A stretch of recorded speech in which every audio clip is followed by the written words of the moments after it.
This is my review of Are You Lost episode 8.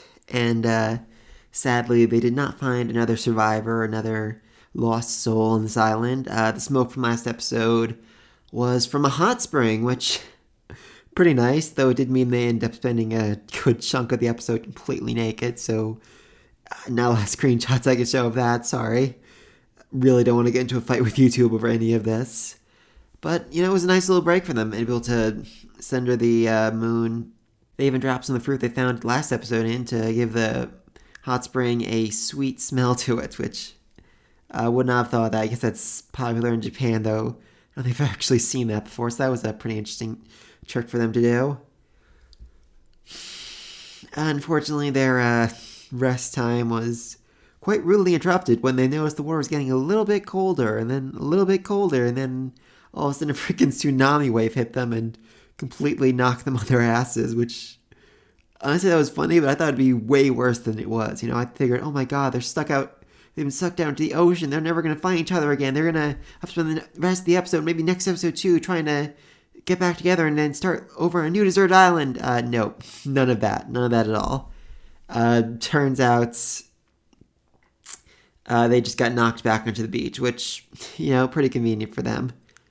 Though this also proves something else interesting, that someone definitely built this hot spring. Someone built the house, someone built the boat dock. Someone certainly lived here. It was basically a mini resort for them. I mean, the house wasn't, that elaborate, but this still implies there was a lot of effort, a lot of time, a lot of work put into all of this. But why? I mean, who owned this island? What was their purpose here? I mean, were they just, semi-rich guy who wanted to get away from it all once in a while, bring his family out to this island and soak in the hot springs, eventually died or stopped coming, so everything fell in disarray? Or, what's the backstory behind all this? I'm very curious. I'm not actually sure if we'll get any of it, but I do think it'd be pretty funny if our resident rich girl turns out to actually be the owner of this island. Oh, silly me, this is the island my father owns. I never actually saw it myself, though. Again, unlikely, but that would be a pretty funny outcome.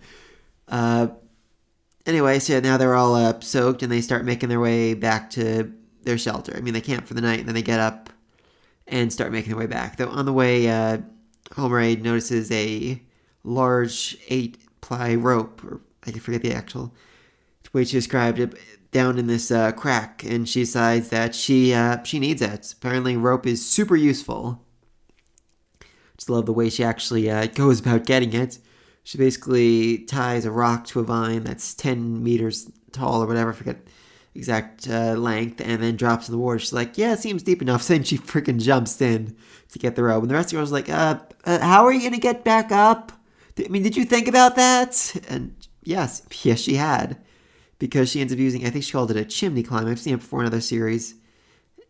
Actually, seen it before in another, seen a Disney movie, Emperor's New Groove. They did the same thing. Basically, put your back on one side of the wall, your legs in the other, and you start climbing up bit by bit till you get to the top. And that worked for her. Though I'm honestly not sure what she would have done if it hadn't.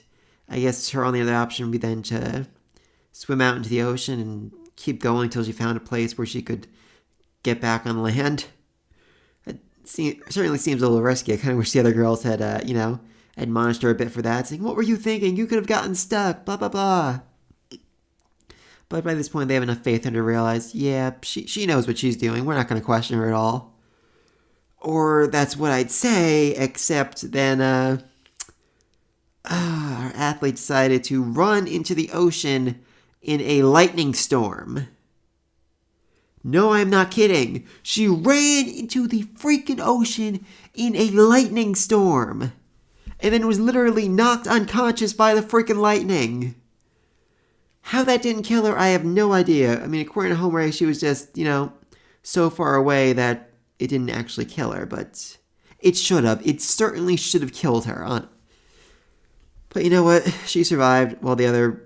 And then when she finally woke up, all three of them started freaking out every time the lightning hits. Like running around like chickens with their head cut off, which... Jesus. Oh, you girls. There are times I think you're finally starting to get the hang of survival, and then all of a sudden you start seeing lightning, and you're like, I'm certainly not a fan of lightning or anything, but I think I'd handle a little better than that. And they're literally acting like 6-year-olds, screaming, running around like crazy.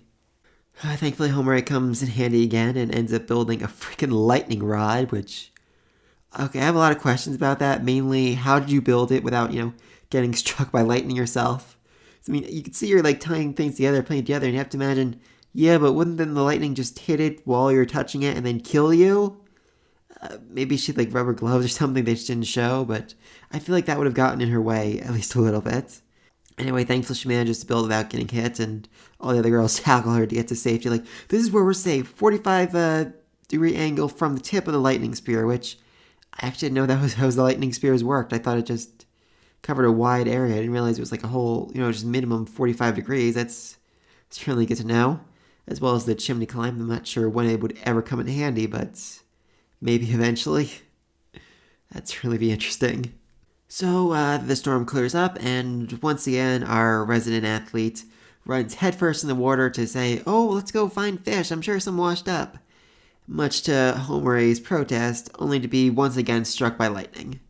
Not from the sky, but from jellyfish. Yeah, she was stung by electric jellyfish. And now once again, she's been bitten on her butt, and it's starting to swell up, which...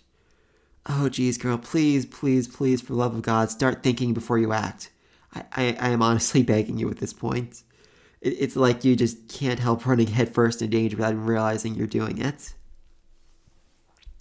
Thankfully, she's mostly unharmed, and this leads to what I think is the single greatest line in the entire series so far, with our rich girl saying, "The two of us should act responsibly." Yes, you freaking should. Otherwise, you're literally going to die, despite all of Homare's best efforts not to have you die. God damn this girl. So, yeah, now hopefully these two at least are going to start thinking a little better through their actions, not doing anything too stupid. Though, God, knowing them, they're probably going to run headfirst into a hornet's nest next episode.